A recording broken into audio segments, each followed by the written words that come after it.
This is Fleet Street, London's original home of the writer. Its natives included the novelist Charles Dickens and Samuel Johnson, who wrote the first proper English dictionary. They were also journalists, as were many others celebrated for having a noble profession which held the rich and powerful to account.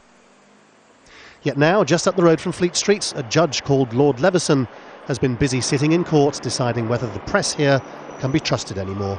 That's how far the reputation of journalism has fallen. The principle of having a free press which is there to regulate the state has been a tenet of democracy in this country for centuries, just like it was in the United States of America from the moment when Thomas Jefferson wrote the Declaration of Independence. And yet what Leveson is now being asked to consider is whether the state should have more powers to regulate the press. And that's because in this country now, many people think that some newspapers are incapable of maintaining even a minimum ethical standard. Given that the Leveson inquiry was prompted by phone hacking, the opinions of victims have become very important. This woman, a senior police officer who was hacked, believes there has to be independent oversight because the press simply can't be trusted.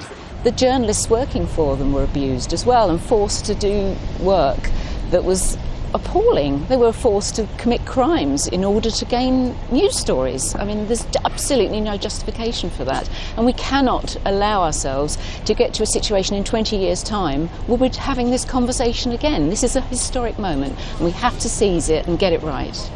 Yet it's also the case that some British journalism is still really good, has helped expose all sorts of things from corrupt politicians to tax avoidance and phone hacking.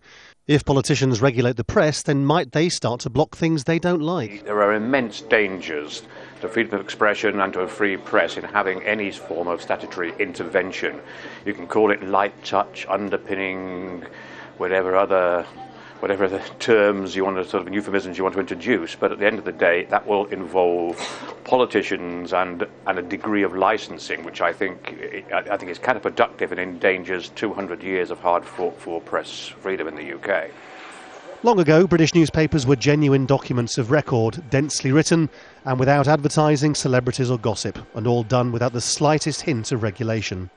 The papers today complain bitterly about the dangers of outside interference, and they may be right, but their opponents say they only have themselves to blame. Laurence, Al Jazeera, London.